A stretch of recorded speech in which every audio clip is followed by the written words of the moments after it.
శేషప్ప కవి రచించిన నరసింహ శతకములోని 4వ పద్యము. ఆదినారాయణాయనుచు నాలుకతోడ బలుక నేర్చిన వారి పాదములకు సాష్టాంగముగ నమస్కారమర్పణ చేసి ప్రస్తుతించెదనయ్య బహువిధముల. ధరణిలో నరులంత దండివారైనను నిన్ను గానని వారినే స్మరింప.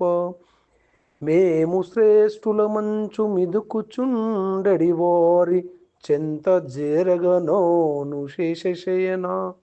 పరమ సాత్వికులైన నీ భక్తవరులు దాసులకు దాసుడను జుమ్మి దాత్రిలోన. భూషణ వికాస శ్రీధర్మపుర నివాస దుష్ట సంహార నరసింహ దురిత దూర. జై శ్రీరామ్.